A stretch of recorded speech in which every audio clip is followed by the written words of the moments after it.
نحمده ونصلي ونسلم على رسوله النبي الأمين المكين الحنين الكريم الرؤوف الرحيم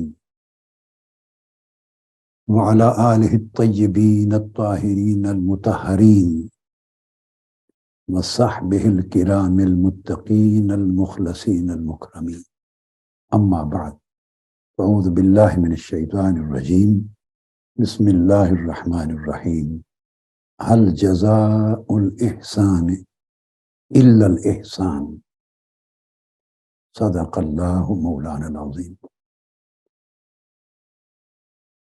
اللہ رب العزت کی توفیق سے ہمارا آج کا موضوع بھی کل کی گفتگو کے تسلسل میں ہے. آج اسی کل والے موضوع کی سمجھے دوسری قسط بن جائے گی، یعنی احسان یا رویہ احسان،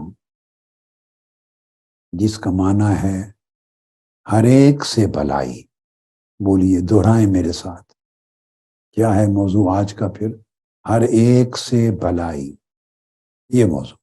میں نے سورہ الرحمن کی آیت نمبر 60 کی تلاوت کی ہے، جس میں اللہ رب العزت ایک بڑی عظیم خوشخبری دیتے اور فرماتے ہیں جو لوگ احسان کی روش اپنا لیں تو اللہ رب العزت آگاہ فرماتے ہیں کہ پھر احسان کا بدلہ سوائے احسان کے کچھ اور بھی ہو سکتا ہے. احسان کا عمل کرنے والوں کو بتایا جا رہا ہے کہ جب تم اپنی بساط کے مطابق اپنی زندگی میں احسان کا عمل، احسان کا رویہ، احسان کا برتاؤ اپنا لوگے تو میں اس کی جزا دینے والا ہوں. تو میرے پاس اس کی جزا پھر سوائے اس کے اور کیا ہوگی کہ میں تم پر اپنی شان کے لائق احسان کروں. یہ موضوع ہے. کل گفتگو میں نے ختم کی تھی، دو باتیں کہی تھی. ایک تو یہ بتایا تھا کہ 1981 سے لے کے آج تک 42 سال کا عرصہ گزرا. رفقا تھے. رفقا میں آپ عہدیداران، ذمہ داران بھی ہیں، کارکنان بھی ہیں، پھر آگے وابستگان بھی ہیں. مگر 42 سال کے بعد اب میں رفقا کے اندر ایک اور رینک کریٹ کر رہا ہوں. محسنین کا ایک طبقہ، ایک حلقہ وجود میں لا رہا. یہ رفقا سے ایک درجہ اونچا ہوگا. ہماری تحریک میں، مشن میں رفقا، اراکین، کارکنان، وابستگان میں ہائیسٹ رینک ہوگا. المحسنون کہیں گے ان کو. بولیے کیا کہیں گے؟ المحسنون، یا حلقہ محسنین ہوگا دوسرے لفظوں میں. انگلش میں یہ بنتا ہے the people of spiritual excellence, the people of moral excellence, یہ the people of benevolence. یہ مختلف عنوان ہیں جن سے اللہ محبت کرتا ہے. اور اللہ رب العزت نے قرآن مجید میں بار بار جگہ جگہ انبیاء علیہ السلام کا ذکر کر کے ایک پیغمبر کا، 2 کا، 3 کا، کبھی 4 کا، کبھی 5 7 کا انبیاء کے اسماء گرامی لے کر اینڈ پر کہا کذالک نجزی المحسنین، اس طرح ہم محسنین کو جزا دیا کرتے. ہر نبی کو محسن کہا، ہر ولی کو محسن کہا. سب صحابہ کرام محسن تھے، سب ائمہ اطہار اہل بیت طیبین طاہرین محسن تھے، کل اولیاء صالحین محسن تھے. اللہ رب العزت جتنے بندوں کو اپنا مقرب بناتا ہے وہ اس کے عباد محسنین ہوتے ہیں. احسان کے باب میں یعنی ہر ایک سے بھلائی کرنا. اللہ رب العزت نے احسان کے عمل کو، احسان کے رویے کو، احسان کے کردار کو اتنا جامع اور ہمہ گیر بنایا ہے کہ زندگی کے ہر شعبے پر اس کا احاطہ ہے اور معاشرے کے تمام طبقات اور تمام افراد پر احاطہ ہے. حتیٰ کہ اللہ کی جمی مخلوقات پر اس کا احاطہ ہے۔ اگر آپ سمجھ جائیں کہ احسان کیا ہے، ذہن میں رکھ لیں کہ احسان کسی ایک وقت کا عمل نہیں ہے۔ ہمارا تصور جو میں سمجھانا چاہ رہا ہوں، ٹھیک ہے، ایک وقت بندہ کسی کے ساتھ بھلائی کرتا ہے، نیکی کرتا ہے، اس کو بھی عرفاً احسان ہی کہتے ہیں۔ نیکی کے معنی میں، بھلائی کے معنی میں، اچھائی کے معنی میں احسان ہی کہتے ہیں۔ مگر جس احسان کی بات میں کر رہا ہوں، جس کے ذریعے بندہ محسن بنتا ہے، وہ ایک وقت کی بھلائی نہیں ہے، ایک وقت کی نیکی اور اچھائی نہیں ہے، وہ پوری کی پوری زندگی کا احاطہ کرتی ہے۔ آدمی ہمہ وقت محسن رہتا ہے، اس کی طبیعت میں احسان پیدا ہو جاتا ہے، اس کے مزاج میں احسان پیدا ہو جاتا ہے، اس کی سوچ میں احسان ہو جاتا ہے، اس کے کلام میں، اس کے ہر فعل و عمل میں، اس کے اخلاق میں، اس کے برتاؤ میں، اس کی ڈیلنگ میں، اس کے بیہیویئر میں، وہ سارا وجود اور ساری زندگی چشمہ احسان ہوتی ہے کہ اس کے پورے وجود سے شر صادر ہی نہیں ہو سکتا، خیر ہی خیر ہر ایک کو ملتی ہے۔ اب قرآن مجید نے ان 6 کے 6 دائروں کا جو ذکر کیا، کئی مقامات پر ہیں جہاں سے احسان کے یہ 6 دائرے معلوم ہوتے ہیں قرآن مجید میں۔ ان میں سے میں صرف حوالے کے طور پر ایک مقام مینشن کر رہا ہوں، سورہ النساء کی آیت نمبر 36، جس میں اللہ رب العزت نے ارشاد فرمایا، اعوذ باللہ من الشیطان الرجیم، وَاعْبُدُوا اللَّهَ وَلَا تُشْرِكُوا بِهِ شَيْئًا وَبِالْوَالِدَيْنِ إِحْسَانًا وَبِذِي الْقُرْبَى وَالْيَتَامَى وَالْمَسَاكِينِ وَالْجَارِ ذِي الْقُرْبَى وَالْجَارِ الْجُنُبِ وَالصَّاحِبِ بِالْجَنبِ وَابْنِ السَّبِيلِ وَمَا مَلَكَتْ أَيْمَانُكُمْ إِنَّ اللَّهَ لَا يُحِبُّ مَنْ كَانَ مُخْتَالًا فَخُورًا۔ یہ احسان کے سارے دائرے اس آیت کریمہ میں اللہ رب العزت نے کور کی، اور میں نے یہ ایک مقام پڑھا ہے قرآن مجید میں کثرت کے ساتھ اس طرح جامعیت میں اللہ رب العزت نے ان دائروں کا ذکر کیا ہے۔ ارشاد فرمایا کہ تم اللہ کی عبادت کرو اور اس کے ساتھ کسی کو شریک نہ ٹھہراؤ۔ یہ اللہ کی عبادت کے درجے میں حالت احسان ہے۔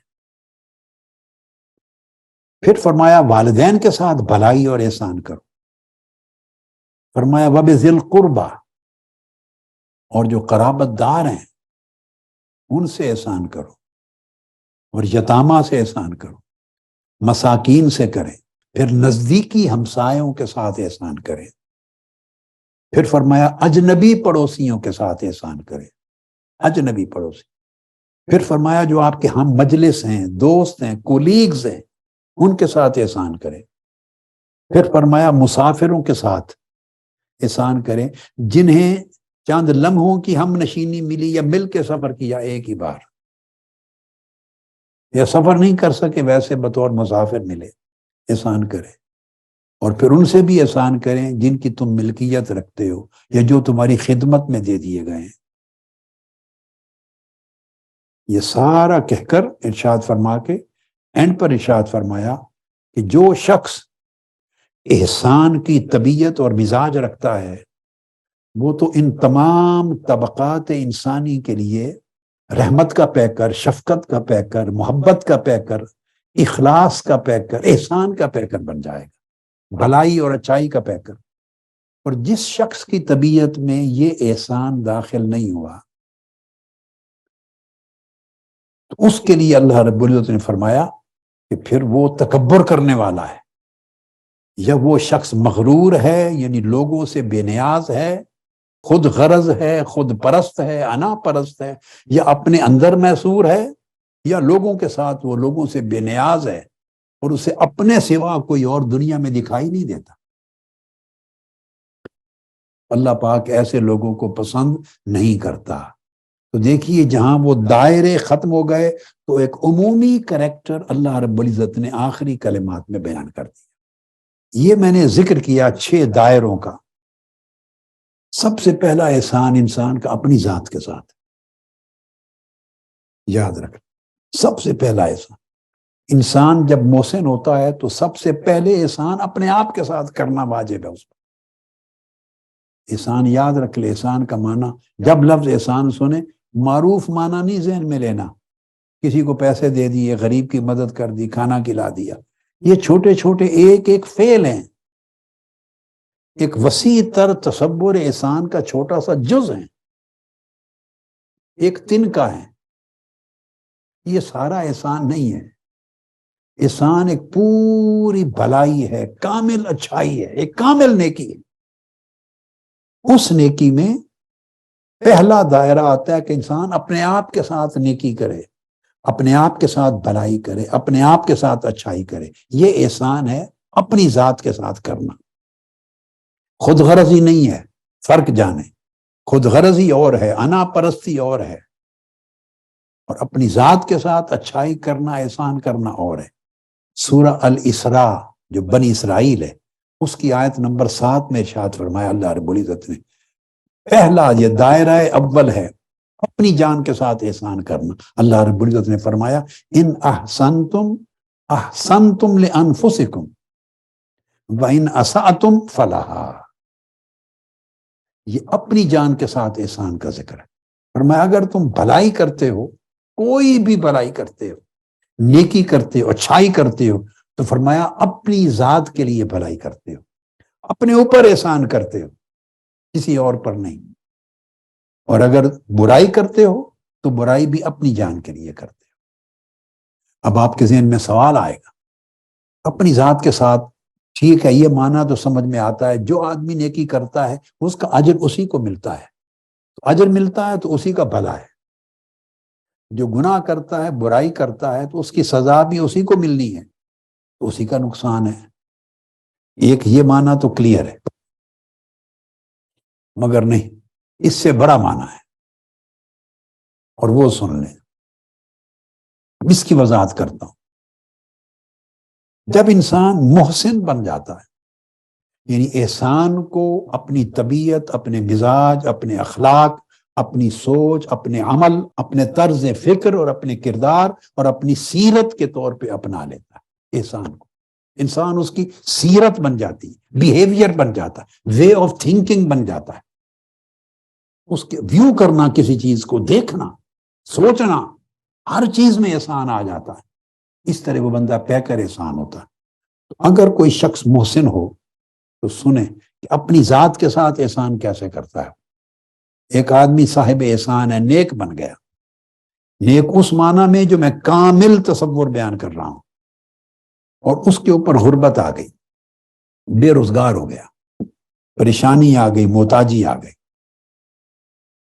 تو اس صورت میں محسن کیسے بیہیو کرے گا؟ یہ ہے اس کی اپنی ذات کے ساتھ احسان کرنا. غربت، پریشانی، بے روزگاری، مہنگائی کا عالم ہے، پورا ملک جل رہا ہے، ہر شخص، ہر گھر. ایسی فقر اور محتاجی، پریشان حالی میں جو شخص محسن ہو گیا، اللہ رب العزت نے جس کے ظاہر و باطن کے اندر احسان کو آباد کر دیا، وہ کیا کرے گا؟ محتاجی، پریشانی اور فقر میں اس کا طرز عمل رضا کا ہوگا. سب سے پہلے صبر کا ہوگا، وہ صبر کرے گا. اب میں ڈیفرنس سمجھا رہا ہوں آپ کو. اگر جس شخص کے اندر احسان آ گیا تو وہ پریشان حالی میں، محتاجی میں صبر کرے گا، پھر اللہ کی رضا پہ راضی ہوگا، پھر قناعت کرے گا. اس کا طرز عمل یہ ہو جائے گا. تو جو شخص صبر کرتا ہے، قناعت اختیار کرتا ہے، اللہ کی رضا پہ راضی ہوتا ہے، اور ورع اور پرہیزگاری پر عمل کرتا ہے، تو اس کو اس کا فائدہ کیا پہنچتا ہے؟ ان اعمال صالحہ کی وجہ سے اللہ پاک اسے اپنا قرب عطا کر دیتا ہے. اس صبر کے ذریعے اللہ اس کو اپنی معیت عطا کر دیتا ہے. ان اللہ مع الصابرین، جو صبر کرتا ہے مشکل حالات میں، اللہ اس کے ساتھ ہو جاتا ہے، اللہ کی معونت اور معیت نصیب ہو جاتی ہے، اللہ کے انعامات اس کے ساتھ ہو جاتے ہیں، اللہ اس کے اوپر پردہ داری کرتا ہے، خوبصورت طریقے سے اس کو ڈھانپ لیتا ہے اللہ پاک. اب یہ طرز عمل جو ہے، یہ اس نے اپنی جان پر احسان کیا کہ اللہ کا قرب اور اللہ کی معونت اور معیت نصیب ہوئی، لوگوں کی نگاہ میں اس کے خوبصورت پردہ پڑ گیا.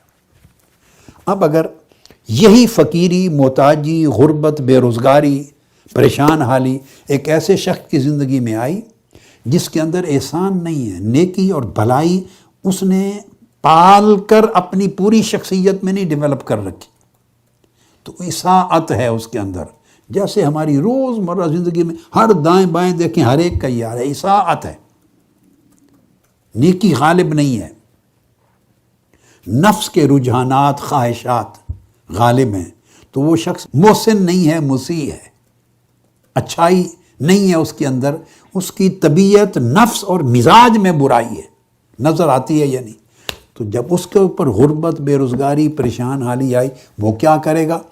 اس کا طرز عمل ہوگا شور شرابہ کرے گا، ہائے کرے گا، ہائے ہائے، اس کی طبیعت میں اینگر اور غصہ آئے گا، اس کا طمع بڑھے گا، جس کے پاس مال ہے اس کے اوپر اس کی نگاہیں اٹھیں گی، کئیوں کے لیے حسد آئے گا، کئیوں کے لیے ریئیکشن آئے گا، نفرت پیدا ہوگی، تو اس کے اندر ایک ہی کنڈیشن ہے، فقر اور غربت ادھر بھی آئی، فقر اور غربت ادھر بھی آئی، اس نے اسے اللہ کے قریب کر دیا اور عظمت دے دی، اس نے نیچے گرا دیا، جس کے اندر 100 اخلاقی بیماریاں پیدا ہو گئی، اور جب وہ سختی کرے گا، نفرت کرے گا، حسد کرے گا، ایسی خرابیاں آئیں گی تو اللہ کی ناراضگی اس کو ملے گی، یہ آپ کا نقصان ہوگا، اللہ کی ناراضگی ملے گی، اللہ اپنی خصوصی روحانی امداد روک لے گا جو صبر کی صورت میں ملنی تھی، اس کے انعامات میں کمی آ جائے گی، اس کا فاقہ ہوگا، لوگوں کی نگاہ میں وہ شخص حقیر ہوگا، عزت نہیں ہوگی اس کی، اس کا طرز عمل لوگوں کے پیسے پہ نگاہ رکھے گا،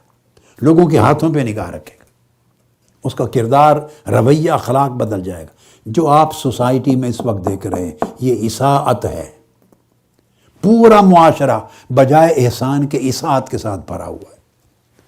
اب لوگ تو بہت آگے نکل گئے ہیں نا، لوگ ڈاکے ڈال رہے ہیں پیسے ڈالنے کے لیے، گھر کا خرچہ پورا کرنے کے لیے ڈاکے ڈال رہے ہیں، چوری کر رہے ہیں، لوٹ مار کر رہے ہیں، عزتیں بیچ رہے ہیں، حرام کاری کر رہے ہیں، حرام خوری کر رہے ہیں، معاشرہ تو تباہی اور ہلاکت کی آخری حد پر پہنچ گیا۔ اللہ پاک محفوظ کرے سب کو۔ اب پھر اسی طرح ایک مثال اور دیتا ہوں، اس کے برعکس سمجھیں، ایک شخص کے اندر احسان ہے اور اللہ نے اسے دولت مند بنا دیا، مالی وسعت دے دی، زیادہ مال و دولت دے دیا، اور ساتھ محسن بنایا اس کو، تو محسن اگر دولت مند ہو اور اس کو مالی وسعت مل جائے، فراخی مل جائے، تو اس کا طرز عمل کیا ہوگا؟ اللہ کا شکر ادا کرے گا، اللہ کی نعمت کی تعظیم کرے گا، اللہ کی طرف اور رجوع کرے گا، جتنا زیادہ ملے گا اللہ کی راہ میں اور خرچ کرے گا، محتاجوں پر، حاجت مندوں پر، اللہ کے دین پر، خیر کے کام پر اور خرچ کرے گا، تو اس مال کے ذریعے اپنے آپ کو بگاڑے گا نہیں۔ اگر محسن ہے تو فراخی میں یہ طرز عمل ہوگا، شکر اور تعظیم، اس نعمت کی تعظیم کرے گا، اور اس کے ذریعے مزید اطاعات اور عبادات بڑھائے گا اور اللہ کی قربت چاہے گا، اور اس کا نتیجہ کیا ہوگا؟ اس کے ساتھ اللہ کی محبت میں اضافہ ہوگا، اللہ کی امداد میں اضافہ ہوگا، اللہ اس کے لیے طاعت میں آسانیاں پیدا کرے گا، توفیقات میں آسانیاں پیدا کرے گا، اللہ کی رضا نصیب ہوگی، دیکھو ہر طرف سے خیر اس کو گھیر لے گی۔ اور اگر یہی مال کی وسعت، دولت مندی اس شخص کو مل گئی جس کے اندر احسان، نیکی، بھلائی، خیر نہیں ہے، اساءت ہے، برائی ہے، دولت مندی مل گئی، یہی اس کو مال میں وسعت آ گئی، تو وہ پھر مال سے محبت اور بڑھائے گا، اس کے اندر اور حرص بڑھے گا، اس مال کو جمع کرے گا، لوگوں پر خرچ کرنے سے اپنے آپ کو روک لے گا، دولت مندی کے ساتھ بخل آئے گا، ورع اور تقوی ختم ہو جائے گا، پرہیزگاری نہیں آئے گی، حرص زیادہ بڑھے گا، اس کے نتیجے میں اللہ پاک اس سے ناراض ہوگا، اللہ سے دور ہوگا، لوگوں کی نگاہ میں وہ کمتر ہوگا، بھلے لوگ اپنے لالچ اور حاجت میں اس کی تعریف کرتے پھریں، تو یہ رویے بالکل اپوزٹ ہو جاتے ہیں۔ اس طرح صحت ملے، تندرستی، طاقت ملے تو محسن ہے تو اس کا طرز عمل اور ہوگا، وہ صحت کی وجہ سے اللہ کا شکر ادا کرے گا، اپنی طاعت اور عبادت میں محنت اور زیادہ کرے گا، قوت صرف کرے گا اللہ کے دین کو طاقت پہنچانے، اللہ کی دین کی اشاعت میں، خیر کو آگے بڑھانے میں، اپنی طاعت میں اور آگے بڑھے گا، اس کے نتیجے میں اللہ کی بارگاہ سے رضا اور کرامتیں نصیب ہوں گی۔ اگر مریض ہو گیا وہ شخص اور ہے محسن، تو مریض ہے تو اس کی زبان پر کبھی شکوہ نہیں آئے گا، مرض ہے جو تکلیف ہے ہائے ہائے نہیں کرے گا، بس جو پوچھے اللہ کا شکر ہے، صبر کرے گا، رضا ہوگی، عدم صحت میں رضا ہوگی، اللہ کے منشا پہ تسلیم کرے گا اپنا سر، برائی نہیں بیان کرے گا، مخلوق کو شکوہ نہیں کرے گا، اللہ کو شکوہ نہیں کرے گا اگر محسن ہے، اور اس کے نتیجے میں اللہ کی عنایتوں میں اضافہ ہوگا، کرم نوازیوں میں اللہ کی طرف سے سکینت نصیب ہوگی، الطاف نصیب ہوں گے، امداد نصیب ہوگی۔ اور اگر یہی مرض اس شخص کو مل گئی، تکلیف اور شدت جس کے اندر اساءت ہے، احسان اور نیکی اور بھلائی کا غلبہ نہیں، تو آپ ہر روز دیکھتے ہیں ہائے ہائے ہوگا، تہمت ہوگی، شکایت ہوگی، فلاں نے مجھے نہیں پوچھا، فلاں نے خیال نہیں کیا، شکوے شکایت ایک عذاب کھڑا ہو جائے گا۔ اس کے نتیجے میں اس کے اپنے درجات کم ہوں گے، اللہ سے دور ہوگا۔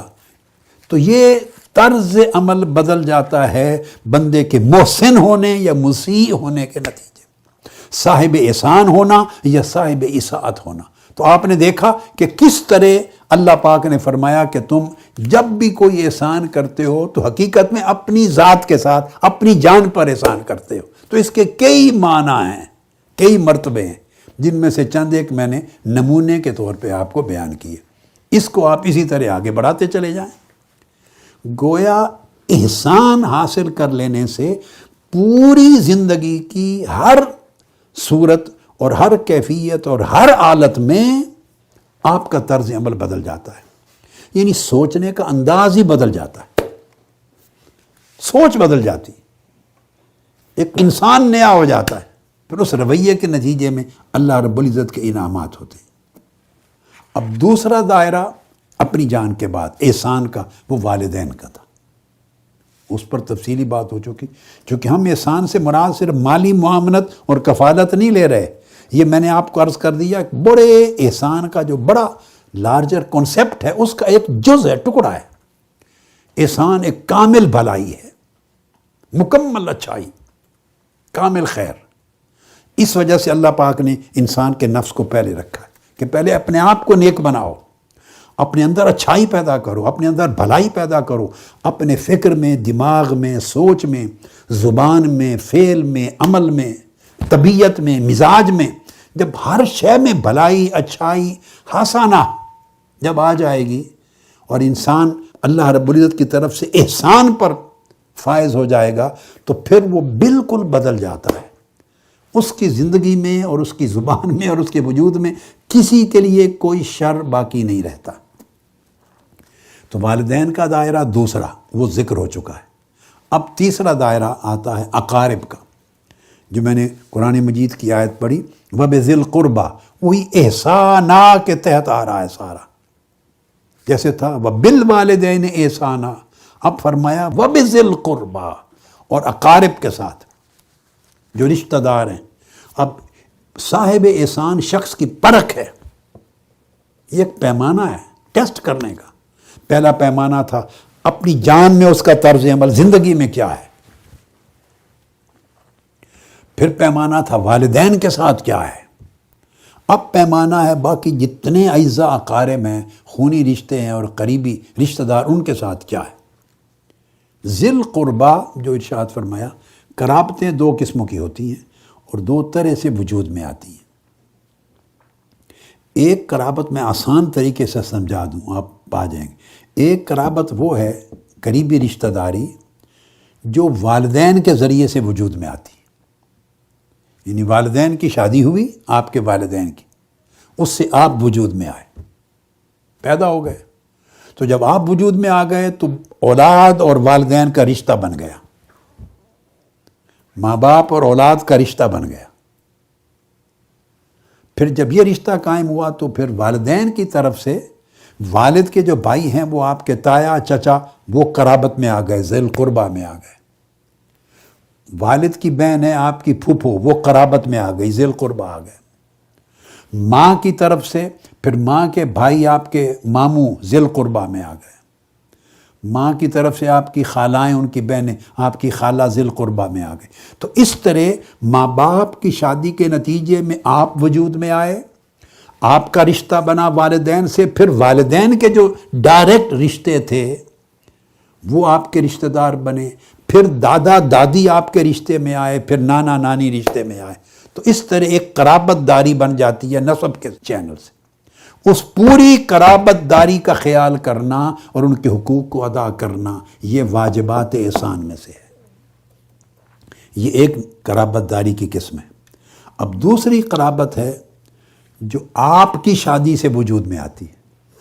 پہلی قرابت آپ کے والدین کی شادی کے نتیجے میں وجود میں آئی، دوسری قرابت آپ نے شادی کی تو میاں بیوی جب جڑے رشتہ ازدواج میں تو اس سے کچھ قرابتیں وجود میں آئیں۔ وہ کون سی؟ کہ پھر آپ کی اولاد، وہی پروسیس جو والدین کا آپ کے ساتھ بنا، پھر آپ کی اولاد آ گئی تو وہ آپ کی اب قرابت ہے۔ اول آپ کی اولاد، پھر آپ کی بیوی خود، یہ ایک نئی قرابت وجود میں آ گئی۔ اولاد اور بیوی کے ساتھ پھر آگے ان کے رشتے بنے، پھر آپ کی اولاد کے لیے وہی رشتے بنے جو آپ کے بنے تھے، پھر آپ کی بیوی کی نسبت سے وہ رشتے ملے، مساہرت کے رشتے، یہ سارے قرابت میں آ جاتے ہیں۔ کچھ عصبات ہیں، کچھ ذوی الارحام ہیں، کچھ مساہرت کے رشتے ہیں، مگر یہ سارے درجہ بدرجہ قرابتوں کے دائرے ہیں، قرابت کے اندر آتے ہیں۔ اب اس قرابت کے دائرے میں فرمایا وَبِذِی الْقُرْبَىٰ، جہاں یہ قرابت کا رشتہ ہے، ان سے احسان کرنا والدین کے احسان کے بعد مقدم ہے، سب سے پہلے مقدم ہے، اس لیے کہ یہ ٹیسٹ ہے۔ رشتہ داروں میں کمپٹیشن بھی ہوتے ہیں، آپس میں حسد بھی ہوتے ہیں، رشتے ہیں تو جھگڑے بھی ہوتے ہیں، رشتے ہیں اختلافات بھی ہوتے ہیں، جہاں قربتیں ہوں وہاں اختلافات بھی ہوں گے، ڈس ایگریمنٹس بھی ہوں گے، مسائل بھی ہوں گے، مشکلات بھی ہوں گے رشتے کو نبھانے میں، لوگوں کے تقاضے ہیں، جائز ہیں، ناجائز ہیں، آپ کو شکایات پیدا ہوتی ہیں۔ یہی ٹیسٹ ہے کہ آپ میں احسان کتنا مضبوط ہے، یہی ٹیسٹ ہے۔ جہاں آپ کو کوئی پرابلم ہی نہیں ہے، کوئی چیلنج ہی نہیں ہے آپ کا، تو وہاں آپ کا ٹیسٹ نہیں ہے۔ امتحان اسی وقت ہوتا ہے جہاں کوئی مشکل آتی ہے آپ کو، تو اسی لیے اس کا ٹیسٹ ہوتا ہے کہ صبر میں کامیاب ہوئے اور شکر میں کامیاب ہوئے یا ناکام ہو گئے۔ تو ٹرائل کے وقت پتہ چلتا ہے۔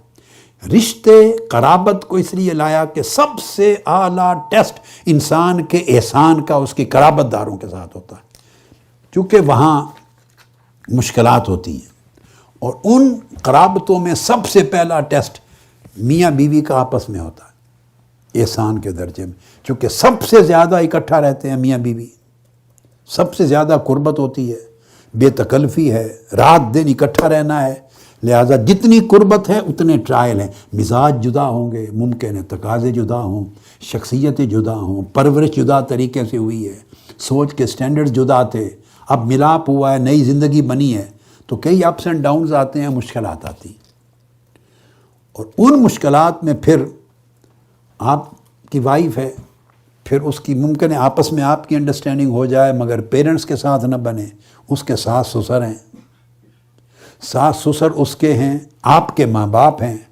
آپ کی ماں آپ کو اور نگاہ سے دیکھے گی، آپ کی بیوی کو اور نگاہ سے دیکھے گی، وہ ان کی بہو ہے، آپ کی بیوی اپنے والدین کو اور نگاہ سے دیکھے گی، آپ کے والدین کو اور نگاہ سے دیکھے گی۔ یہ دیکھیں انسانی بشری زندگی ہے، نیچرل چیزیں ہیں، اس سے فرق آتے ہیں۔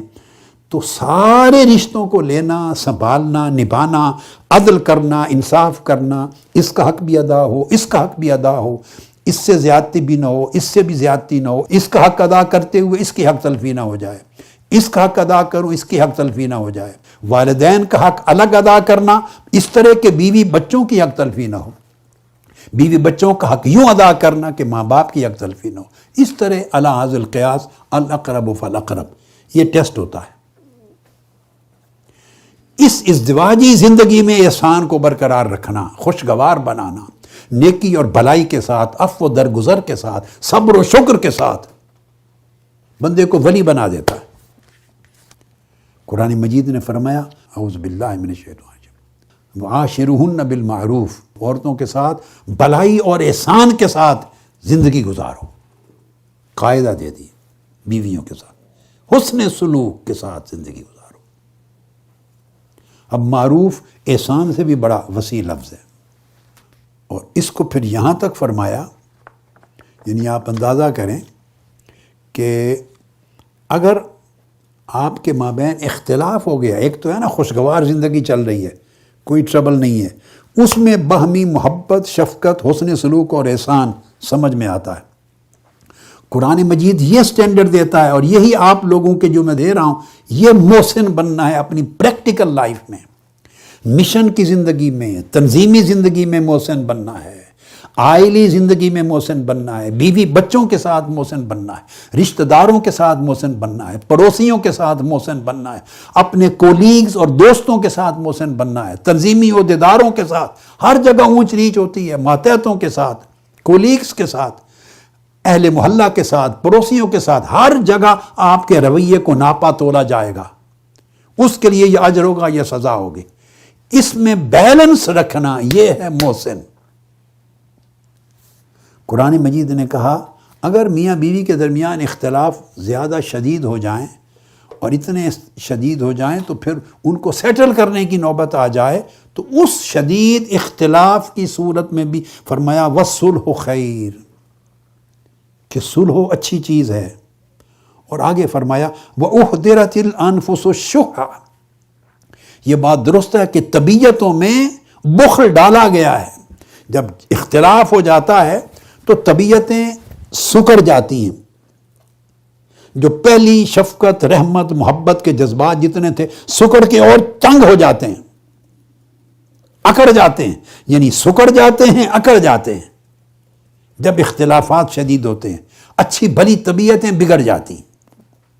اللہ پاک نے اس کی طرف اشارہ کیا، فرمایا جب یہ کنڈیشن دیکھو، فرمایا وَإِن تُحْسِنُوا وَتَتَّقُوا، ایسے حالات میں بھی اگر احسان سے کام لو، محسن رہو، اور طرز عمل احسان کا نہ چھوڑو، اور تقوی اختیار کرو، تو اللہ پاک تمہارے اندر کے سارے حالات کو اچھی طرح جانتا ہے۔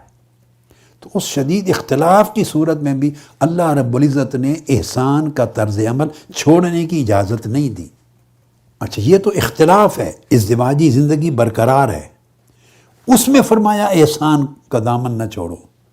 ایک سٹیپ اور اس سے آگے، اللہ نہ کرے کہ کسی کے ساتھ ایسا ہو، ازدواجی زندگی ٹوٹ گئی، خدا نہ خواستہ علیحدگی ہو گئی، اب اس علیحدگی کے موقع پر بھی قرآن مجید کہتا ہے، سورہ بقرہ 229 آیت، الطلاق مرتان فامساکم بمعروف اور تسریح باحسان، اگر بدقسمتی سے طلاق کی نوبت آ گئی تو فرمایا جس طرح اچھے طریقے سے اکٹھا روک لینا فرض اور واجب ہے، اسی طرح بھلائی اور احسان کے ساتھ علیحدہ ہونا بھی واجب ہے۔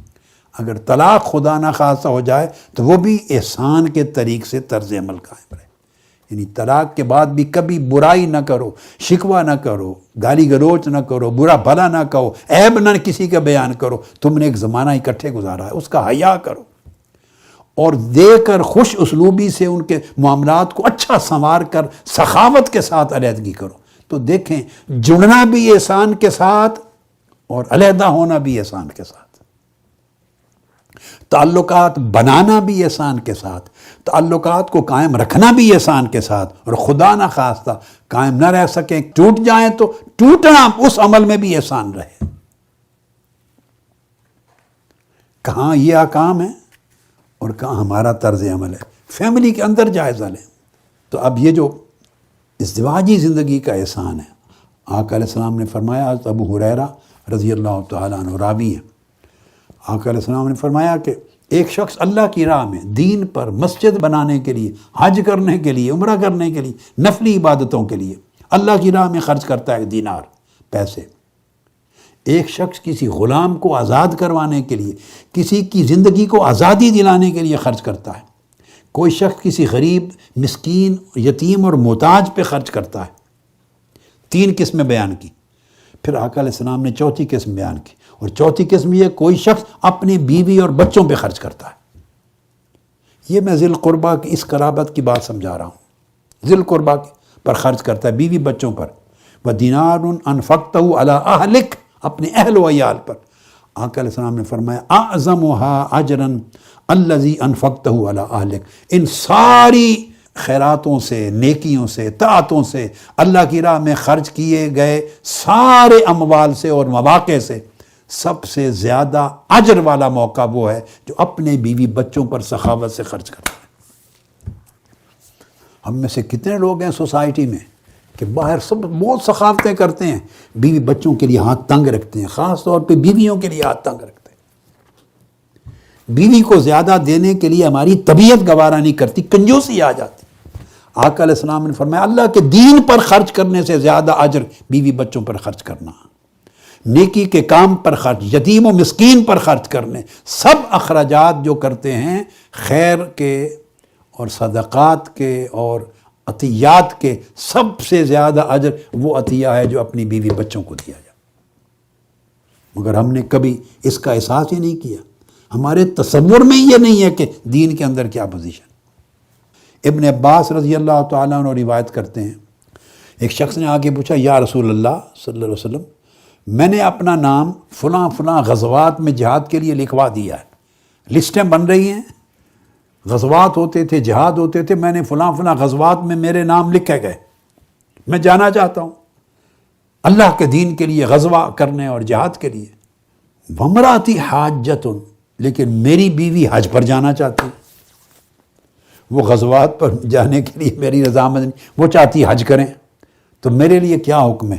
قال ارجع فحج مع امرأتک، آپ نے فرمایا چھوڑو، غزوات سے نام کٹواؤ، جاؤ اپنی بیوی کے ساتھ حج کرو، اس کا حق تم پر مقدم ہے۔ یہ بیٹے بخاری مسلم کی متفق علیہ حدیث ہے، آقا علیہ السلام نے فرمایا اس کا نام کٹوا دیا غزوات سے، جہاد کی فہرستوں سے۔ فرمایا تمہاری وائف بیوی اگر حج کرنا چاہتی ہے کہ میرے ساتھ جاؤ، چونکہ اس شوہر کا ساتھ جانا، فرمایا حج پر جاؤ بیوی کو لے کر۔ یہ قرابت کے درجے ہیں، ہر ایک کا ایک مقام ہے، کسی ایک کے باعث دوسرے پر زیادتی نہیں کر سکتے، نہ بیوی کے باعث ماں باپ سے کر سکتے ہیں اور نہ ماں باپ کے کہنے اور ان کی خواہش کے باعث بیوی اور بچوں سے کر سکتے، دونوں طرف گناہ ہوگا۔ یہ بیلنس رکھنا دین کو سمجھ کر، یہ احسان کا مقام ہے۔ پھر حدیث پاک میں حضور علیہ الصلوۃ والسلام نے فرمایا، مسند احمد میں، ترمذی، نسائی میں، سب کتب میں، ام المومنین حضرت عائشہ صدیقہ رضی اللہ تعالیٰ روایت کریں، یہ توجہ طلب ہے لفظ، آپ نے فرمایا ان من اکمل المؤمنین ایمانا احسنہم خلقا والطفہم باہلہ۔ آقا علیہ السلام نے فرمایا کہ ان من اکمل المؤمنین، جو لوگ پہلے ہی مومن ہیں، صرف مسلمان نہیں مومن ہیں، ان مومنین میں سے سب سے زیادہ کامل ایمان والا، سب سے زیادہ کامل ایمان والا شخص وہ ہے جس میں دو خوبیاں ہیں، ایک اس کا اخلاق سب سے اچھا اور عمدہ ہے، دوسرا اپنی بیوی بچوں کے ساتھ بڑا حسن سلوک، شفقت، محبت اور احسان کرنے والا ہے۔ اخلاق سے مراد پھر ہر ایک کے ساتھ اخلاق، اور تو الگ تخصیص بیوی بچوں کے ساتھ بڑا الطف ہے، لطیف، بڑا نرم اور شفیق ہے۔ فرمایا مومنوں میں سب سے کامل ایمان والا وہ ہے۔ پھر حضرت ام المومنین رضی اللہ تعالیٰ عنہ سید عائشہ صدیقہ رضی اللہ تعالیٰ عنہ آپ ہی روایت کرتی ہیں کہ آقا علیہ السلام نے فرمایا خیرکم خیرکم لأہلہ وانا خیرکم لأہلی۔ صحابہ کرام سے فرمایا تم میں سب سے بہتر شخص وہ ہے جو اپنے بیوی بچوں کے ساتھ سب سے اچھا سلوک کرنے والا ہے، میں تم سب میں بہتر ہوں اپنے بیوی بچوں کے ساتھ حسن سلوک میں۔ سبحان اللہ۔ پھر آقا علیہ السلام نے فرمایا، یہ بھی متفق علیہ حدیث ہے، جو شخص اپنے بیوی بچوں پر خرچ کرتا ہے وہ اللہ رب العزت کے حضور اجر کے لیے سب سے عظیم صدقہ تصور ہوتا ہے، سب سے اونچے اجر والا صدقہ تصور ہوتا ہے۔ یہ حضرت ابو مسعود سے مروی ہے، حضرت عبداللہ بن عمر سے مروی ہے، حضرت ابو ہریرہ رضی اللہ تعالیٰ عنہ سے مروی ہے، بہت ساری احادیث ہیں۔ ایک مرتبہ آقا علیہ السلام نے فرمایا تصدق بہی علی نفسک، ایک شخص نے پوچھا یا رسول اللہ میرے پاس دینار ہیں، پیسے ہیں، کہاں خرچ کروں، ترجیح کیا ہے؟ فرمایا تصدق بہی علی نفسک، سب سے پہلے اپنی جان پہ خرچ کرو، ننگا نہ پھرو، کپڑے پورے لو، پہن لو، اپنی جان کو بچاؤ، صحت کا خیال کرو، اپنے اوپر خرچ کرو جو ضروری واجبات ہیں آپ کی زندگی کے۔ قال عندی آخر، یا رسول اللہ میرے پاس اب اس سے زائد پیسے ہیں، وہ کہاں خرچ کروں؟ قال تصدق بہی علی ولدک، اپنی اولاد پر خرچ کرو، اپنی اولاد پہ خرچ کرو۔ عرض کیا یا رسول اللہ یہ خرچ کروں تو اس کے بعد بھی میرے پاس پیسے ہیں، کہاں کروں؟ فرمایا تصدق بہی علی زوجتک، اپنی بیوی پر خرچ کرو۔ اب دیکھیے ترجیحات کیا مقرر فرمائی ہیں۔ ہم بالکل اندھا دھند ایک طرف کے چلنے والے لوگ ہیں، یا سرے سے کسی کا ادا نہیں کرتے، اور اگر حق ادا کرتے ہیں تو بیلنس نہیں ہے، ایک ہی طرف چلے جاتے ہیں، باقی نظر انداز ہو جاتے ہیں۔ طبیعتوں میں توازن نہیں رہا ہے، اعتدال نہیں رہا۔ کیوں؟ کہ دین کا تصور صحیح نہیں دیا گیا، اعتدال اور توازن پر مبنی، تربیت نہیں کی گئی۔ جنہوں نے تربیت کرنی تھی وہ تربیت کرنے کے فرائض انجام نہیں دے سکے، جس کی وجہ سے سوسائٹی سے انفرادی اور اجتماعی اخلاقیات کا خاتمہ ہو گیا ہے۔ روحانی قدریں اور طبیعت اور مزاج کے اندر جو نرمی، اخلاق، شفقت، محبت، حیا، لحاظ، احترام، بیلنس، توازن آنا تھا، وہ سب کچھ الٹ پلٹ ہو گیا ہے۔ جس سوسائٹی میں حلال و حرام کا فرق مٹ جائے اس میں اقدار کہاں بچیں گی؟ جس میں حیا اور بے حیائی کا فرق قائم نہ رہے اس میں یہ قدریں کہاں بچیں گی؟ ہماری جو نسل ہے، نوجوان نسل، اور ہماری سوسائٹی، جن سیاسی مذہبی قیادتوں نے، رہنماؤں نے جو اقدار اچھے راستے دکھانے تھے وہ اخلاقی گراوٹ کو تھام نہیں سکے، بے اصولی اور اخلاقی گراوٹ کے آگے بند نہیں باندھ سکے، ان کا اپنا کردار الٹ ہو گیا۔ وہ لوگ جب ایک دوسرے کو گالی دیں گے، تہمتیں لگائیں گے، غلاظت رہ جائے گی۔ آج پاکستان کی سیاست میں کیا ہے؟ ساری سیاست پاکستان کی صرف غلاظت رہ گئی ہے، نجاست رہ گئی ہے، اور اس کا انجام صرف ہلاکت ہے۔ بچے کیا سیکھیں گے؟ سو کالڈ جن کو لیڈر کہا جاتا ہے ان سے ہی سیکھتے ہیں نا۔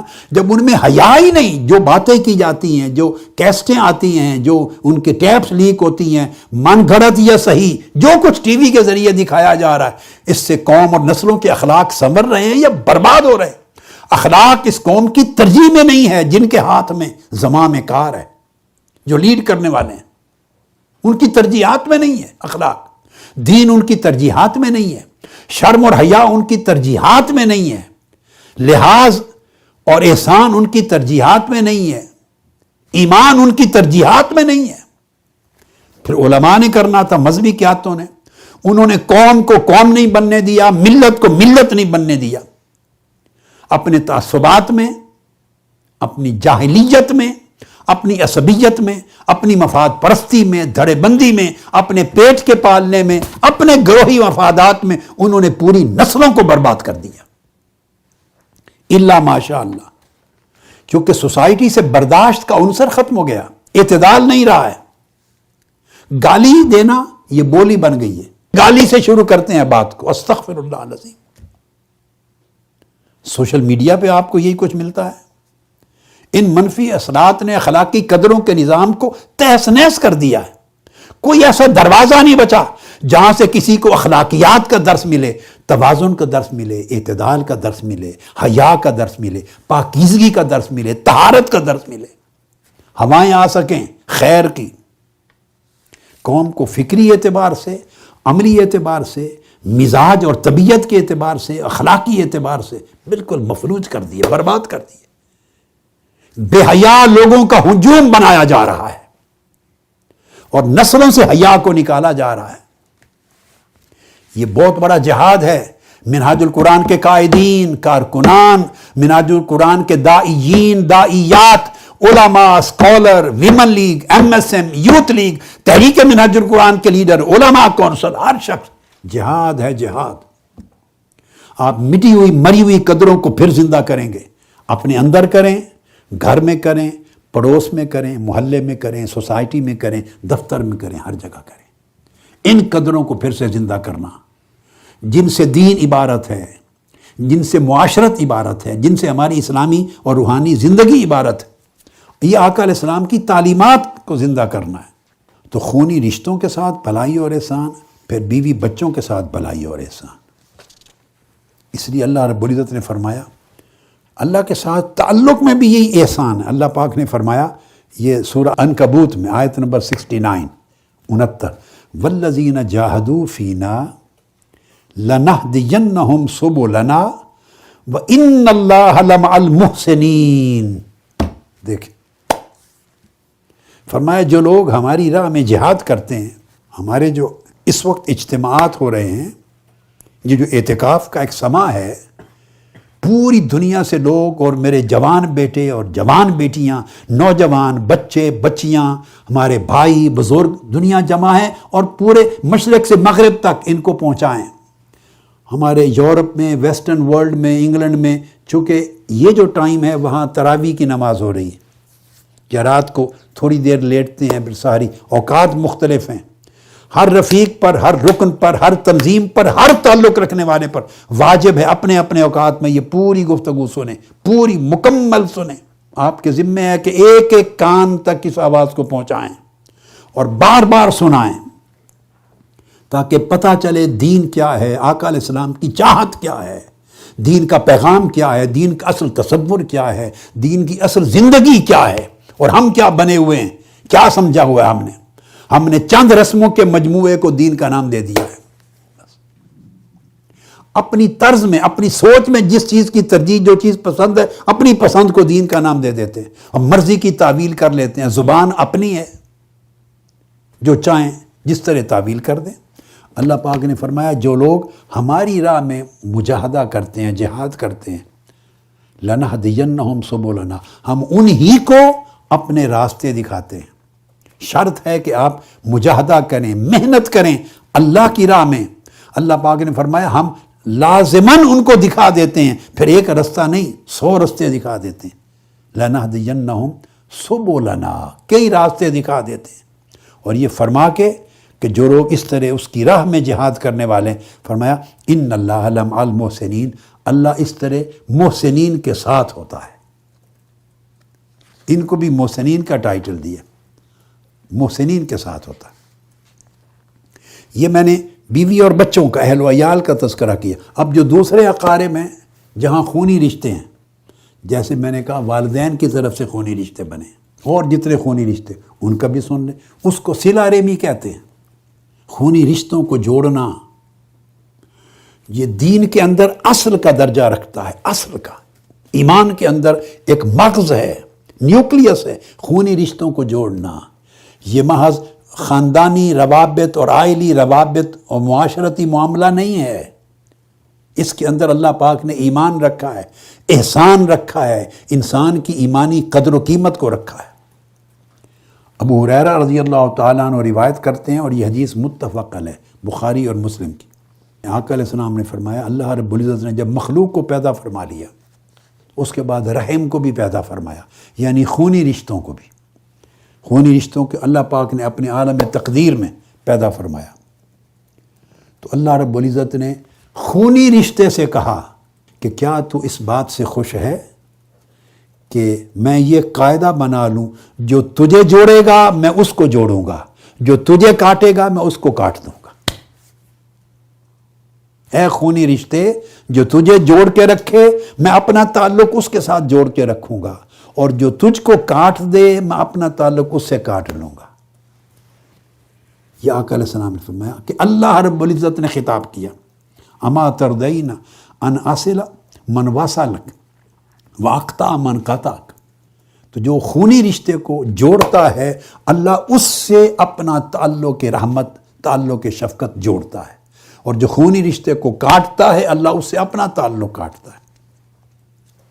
ایک اور حدیث پاک ہے، آقا علیہ السلام نے فرمایا کہ اللہ رب العزت نے اعلان کیا، اللہ تبارک و تعالیٰ کہ اپنے مبارک کلمات ہیں، فرمایا قال اللہ انا الرحمن، اللہ پاک نے فرمایا میں رحمان ہوں، وہی الرحم، اور یہ خونی رشتہ ہے، اولاد ہیں، ماں باپ ہیں، بہن بھائی ہیں، یہ خونی رشتے کے لوگ ہیں، رحم ہیں۔ فرمایا شققت لہا اسمن من اسمی، میں نے خونی رشتے کا نام، اس کو عربی میں رحم کہتے ہیں، میں نے خونی رشتے کا نام اپنے نام رحمان میں سے نکالا ہے۔ یہ اللہ پاک نے فرمایا من وصلہا وصلتہ ومن قاطعہا بتتہ، جس نے خونی رشتے کو جوڑا میں اس کو کے ساتھ اپنا رشتہ جوڑے رکھوں گا، جس نے خونی رشتے کو توڑا میں اس کے ساتھ اپنا رشتہ توڑ دوں گا۔ اندازہ کر لیں اب آپ سوچیں کہ کتنے خونی رشتے ہیں، ہم میں سے کتنے ہیں جو صلۃ الارحام کا فریضہ انجام دیتے ہیں، صلہ رحمی کرتے ہیں، خونی رشتوں کو توڑتے ہیں، جوڑتے ہیں. خود سوچیں، ہمارے شکوے شکایت سارے فیملی میں ہی ہوتے ہیں. یعنی جو فیملی ہے، رشتہ دار ہیں، آپس میں یہ بھیڑوں کا چھتا بنے ہوئے ہیں. ایک خاندان کیا ہے؟ بھیڑوں کا چھتا. ہر ایک کی ہر ایک سے لڑائی ہے، بھائی کی بھائی سے لڑائی، بہنوں کی بہنوں سے لڑائی، ان کے ماموں سے لڑائی، چچا سے لڑائی، سسرال سے لڑائی، ننیال سے لڑائی، دادیال سے لڑائی، پتہ نہیں کیا کیا. سارا بھیڑوں کا چھتا ہے ہمارا خاندانی سلسلہ. یہ دین ہے؟ یہ ایمان ہے؟ کیا ہے؟ کیا حقیقت ہے اس کی؟ ہم نے دین اور ایمان کو سمجھا ہی نہیں، مذاق بنا لیا اپنی زندگی میں. آقا علیہ السلام نے فرمایا، یہ حدیث بھی صحیح بخاری کی ہے، ابو ہریرہ رضی اللہ تعالیٰ عنہ فرماتے ہیں، ان الرحم شجنۃ من الرحمن، فرمایا جو رحم خونی رشتہ ہے یہ اللہ کی رحمانیت کی ایک شاخ ہے. اللہ پاک کی شان رحمانیت کی ایک شاخ ہے، شجنۃ. اور اللہ پاک نے فرمایا خونی رشتے کو من وصلہ کی وصلتہ ومن قطع کی قطعتہ. اے خونی رشتے، جو تجھے جوڑے گا میں اس سے رشتہ جوڑوں گا، جو تجھے کاٹے گا میں اس سے کاٹ دوں گا. اب خونی رشتوں سے کاٹنا اور حج کرنے جانا کیا لینے جا رہے ہیں؟ بتائیں مجھے. خونی رشتوں کو کاٹنا اور ہر سال عمرے پر بھاگنا کیا لینے جا رہے ہیں؟ جس رب کے گھر کا طواف کرنے جا رہے ہیں اس نے اعلان کر دیا ہے کہ میں نے کاٹ دیا تم سے اپنا رشتہ، کیوں کہ تم نے خونی رشتے کو کاٹا ہے. اور خونی رشتہ میری رحمانیت کی ایک شاخ ہے. تو نے حیا نہیں کیا میری رحمانیت کی. عبادتیں کرتے ہیں، تبلیغیں کرتے ہیں، واعظ کرتے ہیں، باہر صدقہ خیرات کرتے ہیں، بہن بھائی غریب ہیں، محتاجی میں ہیں، ان کو لقمہ نہیں دیتے. بھائی کسی جگہ آپ کا خرچ قبول نہیں ہوگا. سب سے پہلے اپنے بیوی بچوں پر خرچ کرو، انہیں آسودگی دو. اگر پھر حقدار ہیں بہن بھائی ان کو دو، آسودگی دو. والدین پہ خرچ کرو. خونی رشتوں میں اگر کوئی فقراء ہیں، غریب ہیں، محتاج ہیں، آج کل تو پاکستان میں ہر کسی کو یہ فیسلٹی کہہ رہا ہوں نا، ایمان بڑھانے کی، خیرات کرنے کی. کیونکہ جس کے رشتہ دار قریب یا دور کے یقیناً کئی گھر پریشانی میں مبتلا ہیں. غربت کی آگ لگ گئی ہے، مہنگائی کی آگ لگ گئی ہے، بے روزگاری کی آگ ہے، ہر شخص اس میں جل رہا ہے. تو بھئی کہیں کہیں تو رشتے ہر ایک کے ہوں گے نا، رشتہ دار ہوں گے. تو سب سے پہلے خرچ کرنے، عمرے اور حج نفلی کرنے سے پہلے رشتہ داروں پر خرچ کرو. ان کی غربت کی آگ بجھاؤ، ان کے پیٹ میں لقمہ ڈالو، ان کی مشکلات کو حل کرو. پھر پڑوسیوں پہ کرو، پھر اعزا اقارب پہ کرو، محلے داروں پہ کرو، جیسے آگے آگے قرآن مجید کا ارشاد آئے گا. اب یہ جو ہمارا ٹربل ہوتا ہے وہ بھی ایک حدیث پاک میں اس کا حل آ گیا. ہم کیا کہتے ہیں وہ سن لیں. حدیث پاک میں حضرت ابو ہریرہ رضی اللہ تعالیٰ عنہ روایت کرتے ہیں، اور صحیح مسلم کی حدیث ہے. ایک شخص نے عرض کیا، یا رسول اللہ ان لی قرابۃ اصلہم یقطعونی واحسن الیہم یسیئون الی واحلم عنہم ویجہلون علی. ایک شخص نے عرض کیا، یا رسول اللہ میرے کئی رشتہ دار ایسے ہیں، میں ان سے تعلق جوڑتا ہوں مگر وہ مجھ سے توڑتے ہیں. اب دیکھیں گے آپ کے دلوں کی آواز آئے گی، کئی لوگوں کے دلوں کی آواز اس حدیث میں. وہ صحابی پوچھ رہا ہے، میں تو ان سے اچھائی کرتا ہوں، بھلائی کرتا ہوں، تعلق جوڑتا ہوں، وہ توڑتے ہیں. پھر کہا میں ان کے ساتھ بردباری سے پیش آتا ہوں، نرمی بردباری سے، مگر وہ میرے ساتھ بڑی سختی جہالت آمیز سلوک کرتے ہیں. آقا علیہ السلام کا ایک جملہ بتا دیتا ہوں. فرمایا فقال لئن كنت كما قلت، اگر جو کچھ تم نے کہا ہے واقعی اسی طرح ہو تو فرمایا لا یزال معک من اللہ ظہیر علیہم ما دمت علی ذلک. جب تک اسی طرز عمل پہ رہو گے اور ان کے طرز عمل سے تم متاثر نہیں ہوگے، بھلائی کرنا چھوڑو گے نہیں، نیکی کرنا چھوڑو گے نہیں، بردباری کرنا چھوڑو گے نہیں، ان کے ساتھ رشتہ جوڑے رکھنا چھوڑو گے نہیں، ان کا طرز عمل آپ کو ان نیکیوں سے روک نہیں دیتا اور اس پر قائم رہتے ہو، اللہ پاک ایک فرشتہ ہمیشہ تمہاری مدد کے لیے تمہارے ساتھ کھڑا رکھے گا. اللہ کی مدد تمہارے ساتھ رہے گی. مطلب یہ کہ اللہ تمہارے ساتھ ہوگا. اب کوئی تمہارے ساتھ کیا رد عمل رسپانس دیتا ہے نہیں، کیوں فکر کرتے ہو. سو آپ نے دوسرے کے رسپانس کو نہیں دیکھنا. میں نیکی کرتا ہوں، اپنی نیکی بھی نہ دیکھو، دوسرے کی برائی دیکھنی تو دور کی بات ہے. آپ کو اپنی کی ہوئی نیکی بھی نظر نہیں آنی چاہیے، یہ ہے احسان۔ اور دوسرے کی برائی دیکھنا تو ویسے ہی برائی ہے، مگر دوسرے کی برائی اگر آپ کو اچھائی سے روک دے تو کون ہارا؟ ہار کون گیا؟ آپ ہار گئے، وہ اس کی برائی جیت گئی۔ آپ نیکی کر رہے تھے، صلہ رحمی کر رہے تھے، احسان کر رہے تھے، بھلائی کر رہے تھے، دوسرے کے برے رد عمل نے آپ کو ان ساری نیکیوں سے محروم کر دیا۔ آپ ری ایکٹیو ہو گئے، ریونجفل ہو گئے، نیکی چھوڑ دی، احسان چھوڑ دیا، آپ لوزر بن گئے، لوزر ہو گئے۔ دوسرے کا کردار آپ کے کردار کو متاثر کیوں کرے؟ دوسرے کا برا طرز عمل آپ کے رویے پر اثر انداز اور انفلوئنس کیوں ڈالے؟ آپ دوسرے کی وجہ سے اپنی اچھائی کا خاتمہ کیوں کریں؟ یہ احسان کا درجہ ہے۔ اور دو حدیثیں اور بڑی اہم اس موضوع پر سن لیں۔ صلہ رحمی اور خونی رشتوں کو کاٹنا، دو کا۔ جبیر بن مطعم رضی اللہ تعالیٰ عنہ روایت کرتے ہیں، آقا علیہ السلام نے فرمایا لا يدخل الجنت قاطع، یہ متفق علیہ حدیث ہے بخاری مسلم کی۔ جو شخص خونی رشتوں کو توڑنے والا ہے، آقا علیہ السلام نے فرمایا وہ جنت میں نہیں داخل ہوگا۔ جو خونی رشتوں کو توڑنے والا وہ جنت میں نہیں جائے گا۔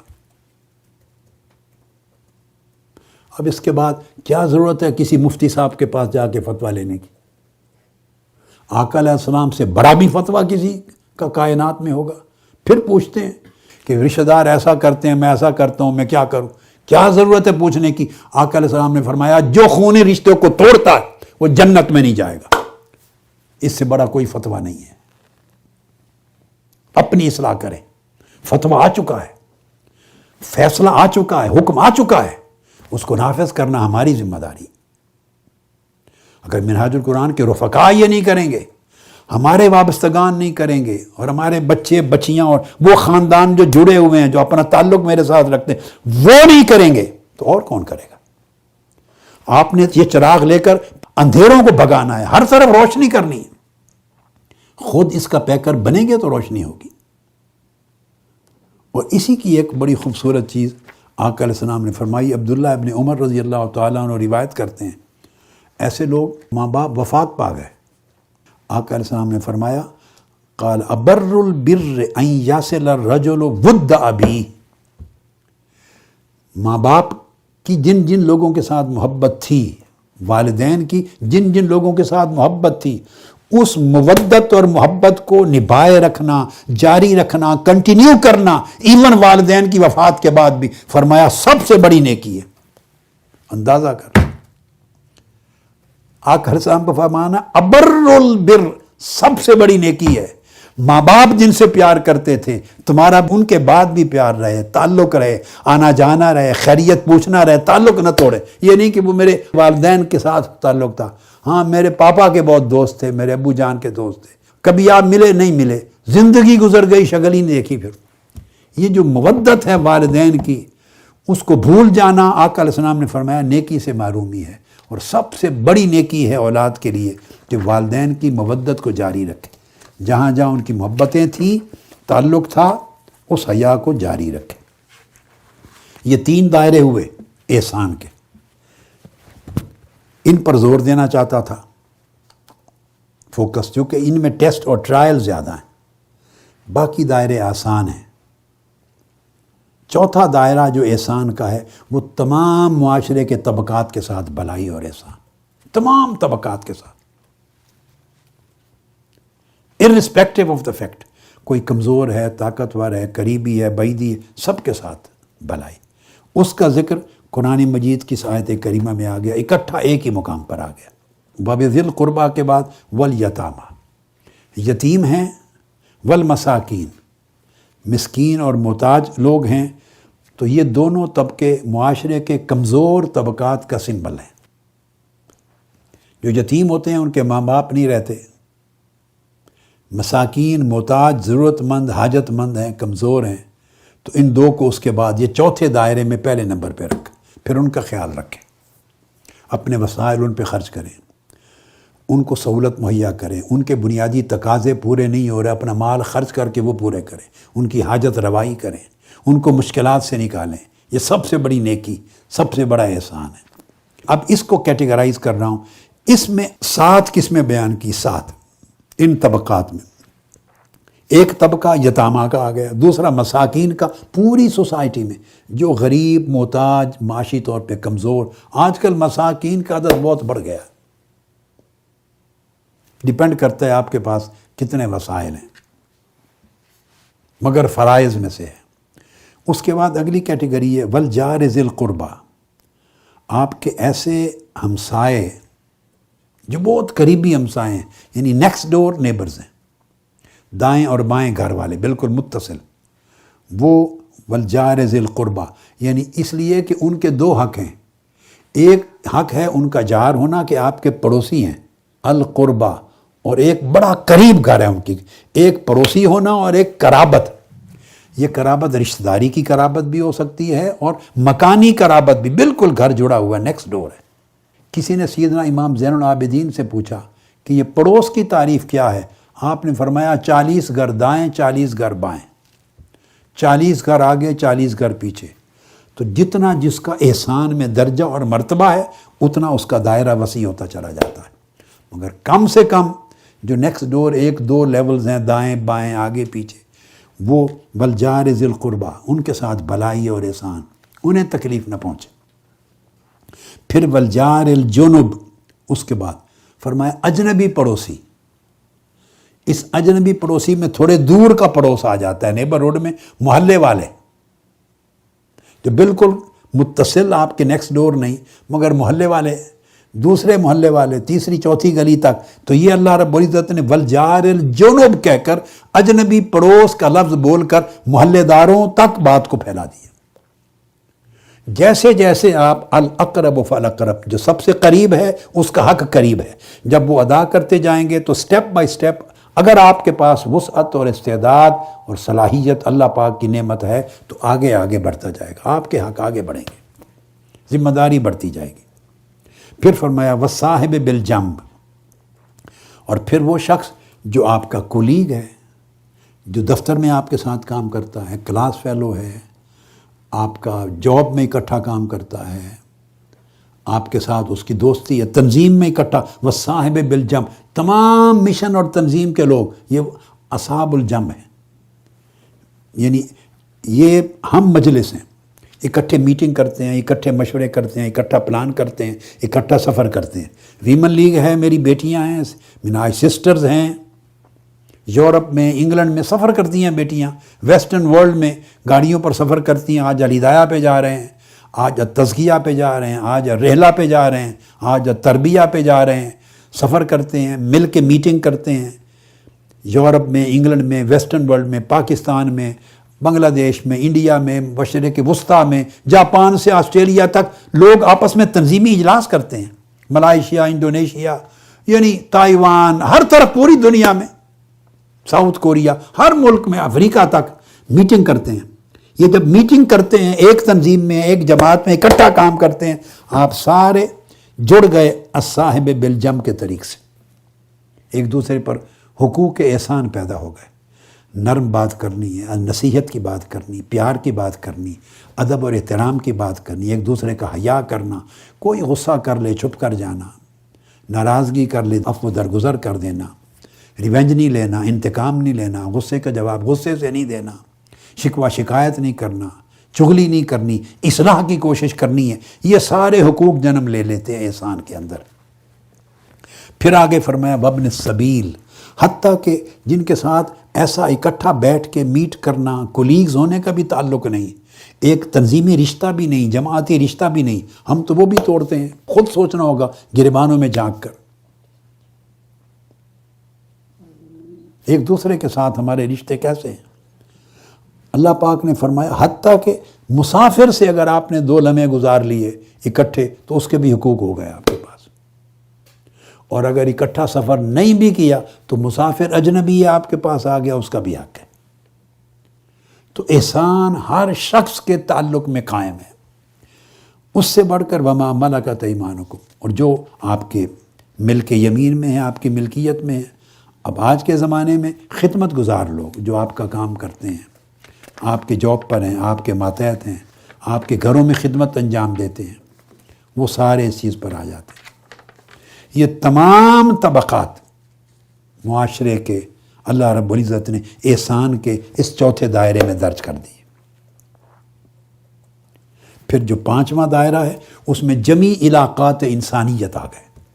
پانچواں دائرہ یہ مخصوص طبقات تھے، اب پانچویں دائرے میں اب طبقات نہیں، جو شخص بحیثیت انسان اس روئے زمین پر زندہ ہے، وہ مومن ہے غیر مومن ہے، مسلم ہے غیر مسلم ہے، چونکہ باقی طبقات تو سارے آ گئے، مسلمانوں کے بھی اور سوسائٹی کے بھی۔ اب اس کے علاوہ بنی نوع انسان، عقیدے کا اختلاف ہو، رنگ و نسل کا، بنی نوع انسان کے ساتھ بھلائی کرنا ہر ایک کے لیے۔ المائدہ میں فرمایا آیت نمبر 13 فَاعْفُ عَنْهُمْ وَاصْفَحْ إِنَّ اللَّهَ يُحِبُّ الْمُحْسِنِينَ، فرمایا حتیٰ کہ یعنی ان لوگوں کا ذکر کیا کہ کبھی نہ کبھی ان کی کوئی خیانت بھی آپ پر ظاہر ہو جائے، ہیرا پھیری بھی ظاہر ہو جائے، تو تب بھی ہیرا پھیری کرنے والے کو ہیرا پھیری سے روکو، اس کی اصلاح کی کوشش کرو، راہ ہدایت پر لاؤ، اس کو اس ظلم سے گناہ سے بچاؤ، مگر اس کی ہیرا پھیری کی وجہ سے آپ کی نیکی بھلائی اور آپ کی اچھائی منقطع نہ ہو، آپ کا احسان کا رشتہ اس سے بھی رہے۔ یہ اس آیت کریمہ کا مضمون ہے، وَلَا تَزَالُ تَطَّلِعُ عَلَىٰ خَائِنَةٍ مِّنْهُمْ إِلَّا قَلِيلًا مِّنْهُمْ، اگر کسی کی خیانت وقتاً فوقتاً آپ اس پر مطلع بھی ہو جائیں، کئی کرتے ہیں، اہل کتاب کا یہود و نصارہ کا ذکر پیچھے سے آ رہا ہے، کریں تب بھی، مگر اس کے باوجود بھی درگزر کریں، نظر انداز کریں، معاف کریں، اللہ پاک احسان کرنے والوں پر محبت کرتا ہے۔ یعنی جہاں عقیدے کا اختلاف ہے اور اس طرح کا معاملات آ گیا، وہاں بھی آپ کا سلوک نیکی، اچھائی اور بھلائی کے درجے سے نیچے نہ گرے۔ اس میں استثناء آتے ہیں، اگر کسی نے ظلم کیا تو ظالم کے خلاف کھڑا ہونا آپ کا واجب ہے۔ 17 جون کو آپ کھڑے ہوئے 2014، گولیاں سینے پہ کھائیں، مقابلہ کیا، دفاع کیا، یہ خلاف احسان نہیں ہے۔ مظلوم کی مدد کرنا خلاف احسان نہیں ہے۔ ماں باپ اور بڑے اگر چھوٹوں کو تنبیہ کریں، تنبیہ کرنا اور چیز ہے، یہ احسان کے خلاف نہیں ہے۔ تادیباً ان کو جھڑکیں، سبق دیں، درس کریں، سدھاریں، یہ احسان کے خلاف نہیں ہے۔ مرتبہ دیکھیں کہ آپ کا مرتبہ کیا ہے، آپ کی ذمہ داری کیا ہے، دوسرے کا رشتہ کیا ہے، اس کو سنوارنا آپ کی ذمہ داری میں سے، اس کو درست کرنا ذمہ داری میں سے ہے۔ مگر یہ تنبیہ، یہ ترغیب، یہ تنبیہ، یہ ترہیب اور یہ تادیب، یہ سارے چاروں قسموں کے مرحلے یہ غصے اور عدم احسان یا اساءت میں نہیں آتے، یہ ذمہ داریوں میں سے ہیں، مگر ان کے کرنے کا جو انداز ہے اس کے اندر حسن ہونا چاہیے۔ چونکہ جب کسی کو تنبیہ کریں تو یہ نہیں کہ نام تنبیہ اور اس کو ترغیب اور تہذیب کا رکھیں، تہذیب میں کر رہا ہوں یا سکھا رہی ہوں یا سکھا رہا ہوں، نام یہ دیں اور دل سے نفرت ہو یا کوئی بغض ہو یا کوئی کینہ ہو یا چھپا ہوا کوئی غیظ و غضب اور ناراضگی ہو، نہیں، یہ پھر اللہ کے ساتھ دھوکہ ہو جائے گا۔ من کو صاف رکھو، اگر من صاف ہے، من میں محبت ہے اور کسی کو ڈانٹ ڈپٹ کے ذریعے بھی سیدھا کر رہے ہیں تو تادیب ہے۔ اللہ بھی سب سے بڑا رحم کرنے والا دوزخ کے عذاب کی وعیدیں سناتا ہے۔ یعنی اپنی حیثیت دیکھیں، اپنے دل کو دیکھیں، آپ کی ذمہ داری کیا ہے، دوسرا بندہ کیا ہے، بچہ ہے، مشن کے نچلے کارکن ہیں، آفس کے لوگ ہیں، نظم رکھنا ہے، کبھی طریقہ عدل فاروقی اپنانا ہے رضی اللہ تعالیٰ عنہ، مگر اس کے باوجود بھی جانبداری نہ ہو، غیر جانبدار ہو، طبیعت میں عدل ہو، اعتدال ہو، ایمانداری ہو، حد سے نہ بڑھے، پھر بھی جب کسی کو ڈانٹیں تو گالی نہ ہو، غلاظت کا لفظ نہ ہو، گالی گلوچ نہیں، الفاظ کے چناؤ میں حیا، ادب، احترام، لطافت اور خوبصورتی، حسن ہونا چاہیے، یہ احسان کا درجہ ہے۔ تو یہ 5 درجے ہو گئے۔ اس کے بعد 6واں درجہ، آپ حیران ہوں گے، پوری حیات عرضی پر محیط ہے، پوری روئے زمین کی زندگی پر، اس میں نباتات بھی آ گئے، حیوانات بھی آ گئے، جمادات بھی آ گئے، ان کے ساتھ بھی طرز احسان، حتیٰ کہ آقا علیہ السلام نے فرمایا، صحیح مسلم میں ہے، وَإِذَا ذَبَحْتُمْ فَأَحْسِنُوا الذَّبْحَ، جب تم ذبح کرتے ہو گوشت اپنے کھانے کے لیے تو اس ذبح میں بھی احسان کرو، یعنی چھری کو تیز کر لیا کرو، کند چھری سے نہ کرو کہ کہیں اس کی جان نکلنے میں زیادہ تڑپ نہ پڑے، تو ذبح کے عمل میں بھی اس پر احسان کرو۔ چھری کو تیز کرنے کی بات کی تو ہم تو ویسے 24 گھنٹے چھری کو تیز کر کے بیٹھے ہیں، ہم تو ہر ایک کے لیے اپنی چھری کیا، ہر ایک کے اندر چھرا ہے، زبان میں چھرا، دماغ میں چھرا، اس کو ختم کریں اور ہر عمل کو احسان کے ساتھ بدلیں۔ احسان خوبصورتی کا نام ہے، آپ صاحب احسان ہو جائیں گے، آپ خوبصورت بن جائیں گے۔ خوبصورت سے ہر کوئی پیار کرتا ہے، اللہ پاک آپ کو خوبصورت دیکھنا چاہتا ہے، آپ کے تن کو، آپ کے من کو، آپ کے لباس کو، آپ کے اخلاق کو، آپ کی عبادات کو، آپ کی طاعات کو، آداب کو، طور طریقوں کو، عادات کو، معاملات کو، لوگوں سے میل ملاپ، ہر شے کو اللہ پاک خوبصورت دیکھنا چاہتا ہے۔ یہی میں چاہتا ہوں جماعت محسن، حلقہ محسنین، المحسنون۔ پوری روئے زمین پر اللہ پاک نے جس کو بھی جاندار بنایا ہے اس کے ساتھ احسان۔ متفق علیہ حدیث ہے صحیح بخاری اور مسلم کی، آقا علیہ السلام نے فرمایا کہ ایک کتا کسی کنویں کے ارد گرد گھوم رہا تھا، ایک کتا، زبان نکالی ہوئی تھی، پیاس کی شدت تھی، ایسے لگتا تھا کہ اچانک مر جائے گا۔ حضور علیہ الصلوۃ والسلام کے کلمات مبارکہ فرمایا اذ رأتہ بغی من بغایا بنی اسرائیل، اس حالت میں بنی اسرائیل کی ایک بدکار عورت وہاں سے گزر رہی تھی، اس نے دیکھ لیا، ایک بدکار عورت تھی، گناہ گار تھی۔ فنازعت موقہا، اس نے اپنا موزہ اتارا، موزہ لے کے، پانی صاف ظاہر ہے کنویں کے منہ پر تو نہیں ہوتا، نیچے گہرائی میں ہوتا ہے، تو نیچے گئی، بھر کے پانی باہر لائی، اس کے پاس رسا نہیں ہوگا اس وقت، بھر لائی، اپنی جان کو خطرے میں ڈالا اور لا کے اس کتے کو پلایا اور اس کی جان بچائی۔ فنازعت موقہا فسقتہ فغفر لہا بہ، اس کتے کی جان بچانے، کتے پر احسان کیا، اس کے عوض اللہ رب العزت نے اس کو معاف کر دیا، اس کی بخشش فرما دی۔ اندازہ کریں ایک کتے پر احسان کا یہ اجر کہ اس بدکار عورت کی بخشش فرما دی۔ اور جہاں ایک عمل احسان کے خلاف اذیت کا طرز عمل زندگی میں ہر وقت روا رکھتے ہیں، حضرت عبداللہ ابن عمر سے مروی ہے اور یہ حدیث بھی متفق علیہ، اس کے برعکس بھی سن لیں، فرمایا عذبت امرأۃ فی ہرۃ حبستها حتی ماتت جوعا فدخلت فیہا النار۔ اس کے برعکس ایک خاتون تھی، اس کے پاس بلی تھی، اس نے اس کو باندھ کے رکھا اور وہ بھوک پیاس سے مر گئی، اس بلی کے مر جانے کی وجہ سے وہ عورت جہنم میں گئی، تو بلی پر ظلم کیا تو عورت دوزخ میں گئی، کتا جو مرنے والا تھا اس کی جان بچائی تو اس کے عمل کی وجہ سے جنت میں گئی۔ یہ عالم ہے احسان کا، جب کتے اور جانور اور بلی کے ساتھ کیا ہوا احسان اتنا بڑا اجر دلاتا ہے آپ کے لیے جنت کا یا دوزخ کا دروازہ کھول دیتا ہے کہ کیسا عمل کیا آپ نے، اس حساب سے۔ تو اگر انسان انسان سے احسان کرے، آقا علیہ السلام کے امت سے احسان کرے، اپنے بہن بھائیوں سے احسان کرے، رشتہ داروں سے احسان کرے، ایک ہی مشن اور ایک ہی تنظیم اور جماعت کے لوگوں سے، کولیگز کے جو آپ کے اخلاقی اور روحانی اور فکری نظری بھائی، ان سے احسان کرے، اس کے اجر کا عالم کیا ہوگا۔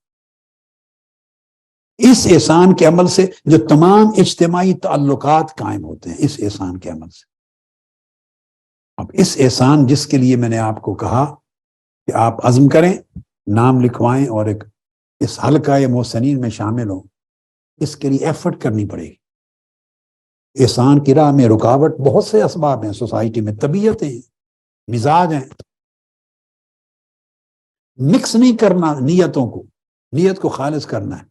یا آپ کو ایک لطیفہ سا سنا دیتا ہوں، آپ ہی کے اندر ایک بزرگ اعتکاف بیٹھے ہیں، ادھر ہی بیٹھے ہیں، کبھی کبھی کیمرہ پڑتا ہے تو کرسی پر بیٹھے ہوئے نظر بھی آتے، وہ حسین بھائی کو ملے، حسین بھائی نے ان سے پوچھا کہ آپ کس نیت سے بیٹھے ہیں، مسنون اعتکاف بیٹھے ہیں یا نفلی اعتکاف بیٹھے؟ انہوں نے جواب دیا کہ مکسڈ قسم کا اعتکاف، مکسڈ نیت ہے۔ انہوں نے پوچھا یہ سمجھ نہیں آئی، مکسڈ نیت کیا ہو گئی؟ انہوں نے کہا اللہ تعالیٰ نے عرض کیتا ہے میں کہ اگر میں توڑ تک بہ جاواں 10 دن پورے تو میرا پھر مسنون لکھ لیں، کہ جو اٹھتے پہلے گھر چلا جاواں تو نفلی لکھ لیں۔ اللہ پاک پہ ڈال دی، اپنی جان چھڑا دی، جو نیت میں آئے کر لوں گا تو باقی اللہ پہ ڈال دی، جو پورا بہ جاواں 10 دن تو سنت لکھ لیں، جو میں پہلے گھر چلا جاواں تو نفلی لکھ لیں۔ یہ مکسڈ نیت نہیں کرنی، نیت خالص کرنی، اور اس کے لیے عادت بنانی ہے. یعنی احسان کو، یعنی آپ سمجھیں آپ کے نفوس، آپ کے دل احسان کا وطن بن جائے. اب میں گفتگو ختم کر رہا ہوں. احسان کا آپ کا وجود، آپ کا دل، دماغ، آپ کی طبیعت اور مزاج، من احسان کا وطن بن جائے. احسان رہے آپ کے اندر، اس کا گھر ہو. آپ بولیں تو احسان کی زبان سے بولیں، سوچیں تو احسان کی نظر سے سوچیں، دیکھیں احسان کی نظر سے دیکھیں، سنیں احسان کی نظر سے، کسی کے بارے میں رائے قائم کریں احسان کے طریق سے، برتاؤ کریں احسان سے. اللہ پاک نے قرآن مجید میں کہا کہ ایسے میرے بندے ہیں، میں ان کو نور عطا کرتا ہوں، اور جن کو نور دے دیتا ہوں یمشی بہی فی الناس، پھر وہ نور کے ساتھ چلتے ہیں دنیا میں، ان سے نور پھوٹتا ہے. اللہ پاک کا فرمان ہے، ان سے نور پھوٹتا ہے. قیامت کے دن بھی چلیں گے تو ان کے آگے پیچھے دائیں بائیں نور ہوگا. اللہ پاک لوگوں کو نور پر گامزن کرتا ہے، ان کے من میں نور پیدا کر دیتا ہے. افمن شرح اللہ صدرہ للاسلام فہو علی نور من ربہ، اللہ پاک انہیں اپنے نور پر قائم کر دیتا ہے. آپ احسان کے مرتبے تک پہنچے، احسان کو اپنا آپ، اپنا وجود، من احسان کا وطن بنائیں، اللہ پاک آپ کو اپنا نور عطا کر دے گا.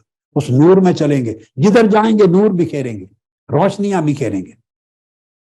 میرے بیٹے بکھیریں گے MSM والے، میرے یوتھ لیگ والے بکھیریں گے، میری تنظیمات والے لوگ بکھیریں گے، علماء کونسل والے نور بکھیریں گے، میری بیٹیاں ویمن لیگ بکھیریں گی، منہاج سسٹرز بکھیریں گی. پاکستان کے اندر، پوری دنیا کے اندر، یورپ، مغرب، مشرق، ہر طرف میرے بیٹے بیٹیاں، تنظیمات، رفقا، محسنین بنتے جائیں گے، نور بکھیریں گے.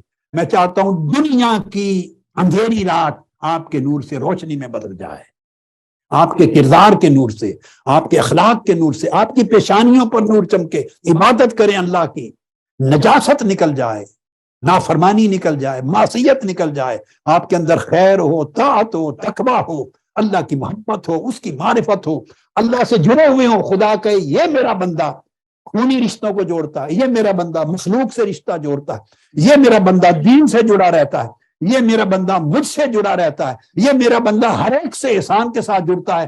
فرشتوں گواہ ہو، میں اس کے ساتھ اپنے احسان سے جڑ گیا ہوں، میں اس کے ساتھ ہوں. ہمیں وقت اس کو میت دے دی ہے، میں نے اس کو اپنی رحمت کے پروں میں لے لیا ہے. دنیا اور آخرت میں اللہ کی میت آپ کو نصیب ہو جائے، اس کی عادت بنانی ہوگی. حضرت حذیفہ رضی اللہ تعالیٰ عنہ روایت کرتے ہیں، آقا علیہ السلام نے فرمایا لا تکونوا امعتن، بڑا خاص لفظ ہے، لا تکونوا امعتن. وہ کیا ہے؟ فرمایا ان احسن الناس احسننا وان ظلموا ظلمنا. آقا علیہ السلام نے فرمایا کہ لوگوں اس طرح ہر ایک کی رائے پہ نہ چلو، جیسے عوام الناس جیسے کہتے ہیں اس پر نہ چلو. یعنی یہ نہ کہا کرو کہ اگر لوگ بھلائی کریں گے تو ہم بھی بھلائی کریں گے، اگر دوسرے مجھ سے ظلم کرے گا کوئی تو میں بھی ظلم کروں گا، ایسے کا تیسا نہ کرو. یہ آقا علیہ السلام نے فرمایا ایسے کا تیسا نہ بنو، اور عوام الناس لوگوں کی جو عام طرز عمل ہے، طرز معاشرت ہے، اس کو فالو نہ کرو. آقا علیہ السلام نے فرمایا وَلَٰكِنْ وَطِّنُوا أَنفُسَكُمْ، جو میں نے لفظ بولا نا، احسان کو اپنا من احسان کا وطن بنا دو. یعنی لفظ میں نے اخذ کیا وطن بنا لو، معنی اس کا یہ ہے کہ اپنے آپ کو اس بات پر آمادہ رکھو، اپنی عادت بنا لو، اپنی طبیعت اور مزاج کو اس پر ڈال لو کہ اگر لوگ بھلائی کریں تب بھی ان سے بھلائی کرو، اور اگر لوگ تم سے برائی کریں تب بھی بھلائی کرو، ہر حال میں بھلائی جاری رکھو. آقا علیہ السلام نے فرمایا اپنی طبیعتیں اور مزاج اس طرح ڈال لو. یہ ترمذی اور بزار کی حدیث ہے. اور پھر ایک بڑی ہمارے ہاں پرابلم ہے، ہر شخص اپنا فیصلہ خود کرتا ہے. جی میں تو لوگوں کے ساتھ بڑا اچھا ہوں. اب یہ بھی نقطہ میں حل کر دوں، یہ آپ کا رائٹ ہی نہیں ہے اپنے بارے میں فیصلہ کرنے کا. اللہ پاک نے منع فرمایا فلا تزکوا انفسکم، اپنی صفائی مت دو. یہ رائٹ نہیں ہے کہنے کا آپ کو، اور یہ اللہ کے ہاں قبول نہیں کہ میں اچھا ہوں، میں نرم ہوں، میں کسی سے غصہ نہیں کرتا، میں کسی سے ناراض نہیں ہوتا، میں زیادتی نہیں کرتا. فرمایا یہ نہیں قبول ہوگی بات. پھر عرض کیا یا رسول اللہ اس طرح پتہ چلے گا کہ کوئی نیک ہے، کوئی محسن ہے، نیک ہے؟ حضرت عبداللہ ابن مسعود روایت کرتے ہیں آقا علیہ السلام نے فرمایا ایک شخص کے پوچھنے پر اس نے پوچھا متا اکون محسنن، اگر میں خود نہیں کہہ سکتا اور میری رائے کا اعتبار نہیں کہ میں نیک ہوں، میں بھلائی کرتا ہوں، اچھائی کرتا ہوں، تو پھر کیسے نیک بنوں گا محسن؟ قال اذا قال جیرانک انت محسن فانت محسن واذا قالوا انک مسیء فانت مسیء۔ فرمایا آپ کے پڑوسیوں سے پوچھیں گے، اگر وہ کہیں گے یہ محسن ہے تو محسن ہے، اگر وہ کہیں یہ مسیء ہے، نہیں برائی کرتا ہے، تو پھر آپ برے ہیں۔ آپ کے کولیگ سے پوچھیں گے، آپ کے تنظیمی دوستوں سے پوچھیں گے، ایک ہی ایگزیکٹو کے ممبران سے پوچھیں گے، آپ کے آفس ممبران سے پوچھیں گے، یہ سب جیران ہیں، یہ دوست احباب، کولیگز، مشن میں کام کرنے والے، تنظیمی جماعتی تعلق، پڑوسی، یہ سارے محلے والے، لین تعلق رکھنے والے، یہ جیران ہیں، ان سے پوچھیں گے۔ لوگ کہیں گے کہ یہ محسن ہو گیا، نیک ہے، ہر ایک سے بھلائی کرتا ہے، تو آقا علیہ السلام نے فرمایا تب تم محسن ہو، اور اگر لوگ کہیں یہ غصے والا ہے تو تم غصے والے ہو۔ آپ لاکھ بار، کون مانتا ہے کہ میں غصے والا ہوں؟ ہر کوئی کہتا میں تو جبرائیل امین کا کزن ہوں، اللہ پاک نے تو میرے اندر بالکل غصہ رکھا ہی نہیں، نرمی ہے، پیار ہے، شفقت ہے۔ لوگ زیادتی کرتے ہیں، مجھ سے حسد کرتے ہیں، یہ کرائیٹیرین نہیں ہے، یہ بھی حدیث پاک سے آپ نے لے لیا، اس کرائیٹیرین کو ختم کر۔ آقا علیہ الصلوۃ والسلام کے احسان کا عالم یہ تھا کہ ایک خاتون تھی حدیث پاک میں، حبشہ کی، یا کوئی جوان لڑکا تھا، دو حدیثوں میں اور ایک ہی حدیث میں دونوں کا بھی اس طرح ذکر ہے، یہ حبشہ کی خاتون تھی یا ایک جوان لڑکا تھا، مسجد میں جھاڑو دیتی، صفائی کرتی تھی۔ اس کی رات کو ڈیتھ ہو گئی، صحابہ کرام نے دیکھا رات کا وقت ہے، آقا علیہ السلام آرام فرما رہے ہوں گے، تکلیف نہیں دی، لے گئے، جنازہ پڑھایا، دفن کر دیا۔ آقا علیہ السلام نے دیکھا 2 دن سے بھی وہ نہیں آئی خاتون، جب وہ جوان نہیں آیا، پوچھا کیا بنا؟ صحابہ کرام نے عرض کیا یا رسول اللہ وہ فوت ہو گیا۔ اور میں افلا کنتم آذنتمونی، مجھے اطلاع کیوں نہیں دی؟ مجھے اطلاع دی ہوتی اس کی موت کی۔ عرض کیا یا رسول اللہ رات کا وقت تھا، تکلیف نہیں دی۔ تو آقا علیہ السلام کے تاثرات یہ تھے جیسے اس حبشہ کی عورت کو یا اس جوان کو لوگوں نے چھوٹا سمجھا، لائٹلی لیا، بڑا مالدار، بہت بڑا آدمی نہیں ہے، چلو خیر ہے، یہ اس طرح کیا، چلو خیر ہے، ایسے لگتا تھا۔ آقا علیہ السلام نے فرمایا دلونی علی قبری فدلوہ فصلی علیہ، مجھے اس کی اب قبر پہ لے جاؤ۔ آقا علیہ السلام تشریف لے گئے، اس کی قبر پہ نماز پڑھائی جائے۔ فرمایا کہ اب میری نماز پڑھانے سے ان قبروں کے اندھیرے دور ہو جاتے۔ یہ ہے معیار احسان کا۔ اور گفتگو اب ختم کر رہا ہوں، آخری 2 حدیثیں ہیں، موضوع آج کا ختم ہوا، توجہ سے سن لیں۔ حضرت حذیفہ رضی اللہ تعالیٰ عنہ روایت کرتے ہیں، صحیح مسلم میں ہے، ویسے تو متفق علیہ بخاری مسلم کی حدیث، پہلے زمانوں میں، اگلی قوموں میں اس شخص کی ڈیتھ کا وقت آیا، فرشتے اس کی روح قبض کرنے کے لیے آ گئے۔ اب اس کے بعد ڈیسیژن کرنا ہوتا ہے نا کہ اس کو جنت کی طرف لے جانا ہے یا دوزخ کی طرف لے جانا ہے، کدھر لے جانا ہے؟ تو فقالوا عملت من الخیر شیئا، فرشتوں نے اس سے پوچھا کہ بتاؤ بھئی تم نے کوئی نیک عمل کیا ہے تو ہمیں بتاؤ تاکہ اس کے مطابق ہم ڈیسیژن کریں۔ اس نے کہا نیک عمل کوئی نہیں کیا۔ انہوں نے پھر پوچھا سوچ لو، اس نے کہا کوئی نہیں کیا، یاد نہیں۔ قالوا تذکر، بار میں کہا پھر سوچ لو، پھر سوچ لو۔ اس نے کہا ہاں، قال كنت اداین الناس وآمر فتیانی، ایک عمل مجھے یاد آتا ہے جو میں ہمیشہ کرتا تھا پوری زندگی، وہ یہ میں تاجر تھا، لوگوں کو قرض دیتا تھا، جب قرض لینے کا ٹائم آتا تو اپنے ملازم بھیجتا تھا، ان ملازموں کے کہتا تھا کہ جن سے قرض لینا ہے اگر وہ مالدار ہو، اس کے پاس سکت ہو اور مہلت مانگے تو اسے مہلت دے کے آ جانا، پھر بھی مالدار ہو مگر اس وقت اس کے پاس پیسے نہیں ہے، ٹائم مانگتا ہے تو مہلت دے دینا، اور اگر وہ قرض دینے والا مقروض شخص کمزور ہے، مالی طور پہ غریب ہے، مسکین ہے، اس کے پاس گنجائش نہیں تو اسے درگزر کر دینا، اگر معاف کرنا پڑے تو اس کا قرض معاف کر دینا، کم کرنا پڑے تو کم کر دینا، اس کو درگزر کرنا، اور مالدار مہلت مانگے تو مہلت دے دینا۔